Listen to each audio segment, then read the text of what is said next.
Bienvenue chers téléspectateurs d'Afro-Info DSA 43. La République démocratique du Congo veut à tout prix en finir avec l'agression rwandaise via les terroristes du 11-23 dont elle est victime, mais également les autres groupes armés évoluant dans sa partie orientale. Pour cela, le vice-premier ministre, ministre de la Défense nationale et ancien combattant, Jean-Pierre Bemba, au nom de la RDC, effectue une mission officielle en Indonésie pour trouver des voies et moyens de coopération sur les domaines militaires. À ce titre, Jean-Pierre Bemba a visité les industries militaires indonésiennes ce jeudi 11 mai où il a des matériels de guerre qui peuvent être utiles à la RDC de faire face à la guerre lui imposée par les terroristes. D'après les sources de l'infodirect.net, la RDC serait intéressée aux avions et chars des combats fabriqués en Indonésie afin de renforcer sa logistique militaire. Ils sont intéressés par les achats de nos avions, les CN-235, et ils sont intéressés par les N-219 et par les chars Medium des fabrications indonésiennes, a déclaré Prabowo Subianto, ministre indonésien de la Défense, à l'issue de cette visite.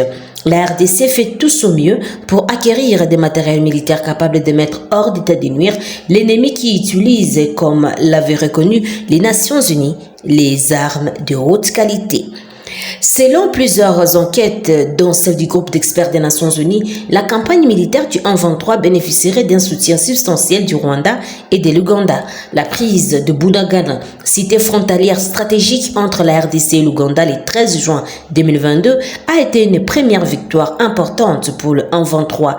Elle a été suivie d'une série de conquêtes bien au-delà du territoire de Rutshuru, zone d'origine de cette rébellion. Aujourd'hui, les affrontements entre 1-23 et l'armée congolaise ainsi que leurs alliés respectifs ont obligé plus de 600 000 Congolais à se déplacer.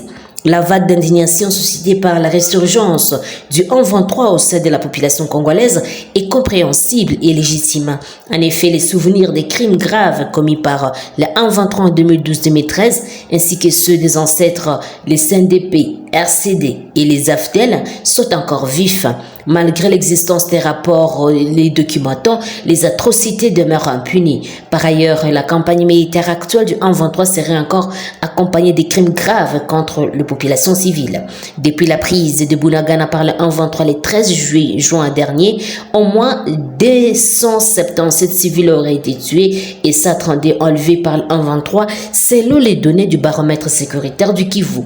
En outre, l'installation d'une administration publique parallèle et la proximité avec le Rwanda révèlent les craintes d'une balkanisation du Congo et la taxation des personnes et les marchandises par le 1-23 font échapper les revenus importants au trésor congolais. Selon les données du baromètre sécuritaire du Kivu, au moins 2274 civils auraient été tués et 1267 autres enlevés par différents groupes armés et les membres des services de sécurité dans les provinces du Nord Kivu, de l'Ituri et du Sud Kivu depuis le 13 juin. Grâce à une focalisation exclusive sur le 1-23, d'autres groupes armés ont intensifié leurs exactions et étendu leur zone d'influence. C'est notamment le cas des ADF, groupe d'origine ougandaise, et de la coopérative pour le développement du Congo, Codeco, qui sème la terreur au Nord Kivu et en Ituri. Et paradoxalement, la résurgence du 1-23 a renforcé les deux groupes armés dû au redéploiement successif de l'armée congolaise, aggravant davantage la situation sécuritaire déjà fragile au Nord Kivu et en Ituri.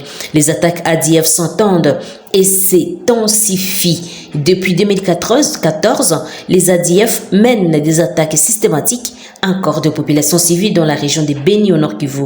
Les offensives militaires menées par l'armée congolaise depuis 2014 n'ont pas réussi à protéger les civils et à neutraliser ces groupes armés. Le déploiement des unités spéciales de l'armée ougandaise en novembre 2021 dans le cadre des opérations Shujaa n'a pas non plus produit des effets tangibles. Au contraire, les attaques des ADF s'étendent désormais jusque dans la province voisine de l'Ituri, notamment dans les territoires de Mambasa et Ituri, Irumu.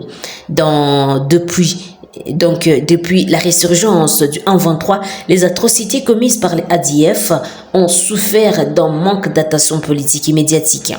Autre chose, le président Tshisekedi a visité la plus grande mine de diamants au monde, Chouaneng, surnommée la prince des mines à cause de ses fabuleuses ressources. C'est pour relancer l'industrie du diamant de son pays en crise que Tshisekedi s'est rendu au Botswana. Il veut notamment dupliquer les modèles botswanais en RDC en relançant la Miba, en faillite depuis plus d'une décennie. Grâce à son industrie des diamants, le Botswana est parmi les pays les plus prospères de l'Afrique, avec un pays par habitant de 7 000 $ américains par an. Petit par sa taille, le Botswana est l'un des pays les plus riches d'Afrique. Avec un PIB de 7 000 $ américains par habitant, le Botswana doit sa prospérité à l'exploitation de son diamant dont il est le premier producteur au monde, en valeur et en volume loin devant la Russie. Il est de notoriété publique que l'organisation du secteur du diamant au Botswana est une référence mondiale. C'est dans l'objectif d'étudier le modèle économique de cette industrie afin de la dupliquer en République démocratique du Congo que le président de la République, Félix-Antoine Tshisekedi Tshilombo, a fait le déplacement de la mine de Jwaneng à 150 km de Gaborone. Chaleureusement accueilli par les staffs dirigeants de Debswana, société de l'État créée en 1969 en partenariat avec des BIRS, le chef de l'État congolais a été suffisamment édifié sur la gestion du diamant de l'extraction à l'importation ainsi que sur la redistribution des dividendes aux 3 300 000 Botswanais. En 1966, le Botswana n'est comptait que 640 000 habitants avec 120 km de route et son économie était tenue par le commerce de la viande de bœuf à hauteur de 98%. Aujourd'hui, selon les responsables de Debswana, la vente du diamant rapporte 80% de recettes à l'État et le pays gagne aussi beaucoup d'argent dans l'exportation de la viande de bœuf à l'Union européenne. Il en a d'ailleurs l'exclusivité en Afrique.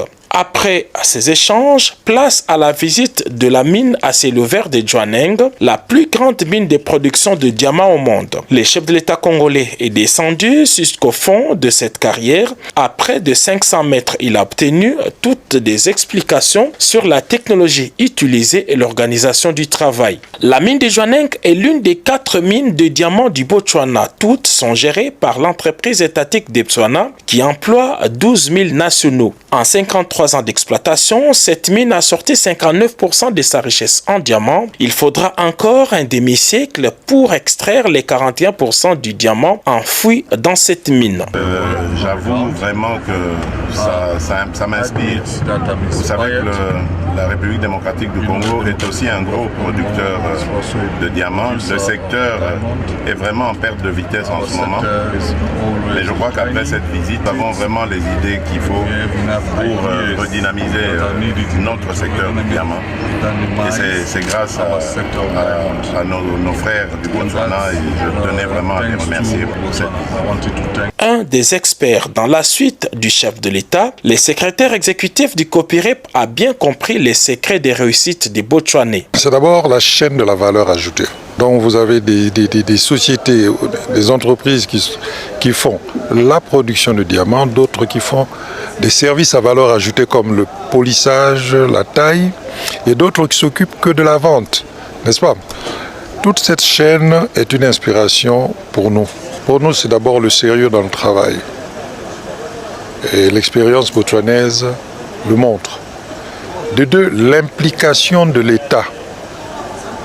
Et chez nous, c'est une chose importante que l'État s'implique dans son industrie du diamant, non seulement en tant que maître du secteur, mais aussi en tant que propriétaire de la plus grande entreprise de diamants en RDC. L'implication de l'État, c'est ce que le président Tshisekedi est allé voir au siège de Debswana. Il a visité tous les processus de polissage et taille du diamant pour ajouter de la valeur au produit. Il a obtenu également des explications sur toute la chaîne. Chez Okavango, une autre société de vente des diamants, le chef de l'État a été suffisamment informé de la stratégie de développement du secteur. Le président Tshisekedi a eu le bonheur de voir les produits exposés à la vente, dont ces diamants bleus d'une valeur de 40 millions de dollars américains.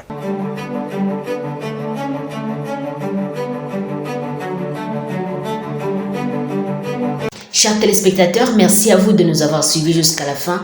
N'oubliez pas de vous abonner, d'aimer, de partager et de nous laisser un commentaire. Je suis Santi Chisenga depuis la province de l'Ituri pour Afro Info 243. Au revoir.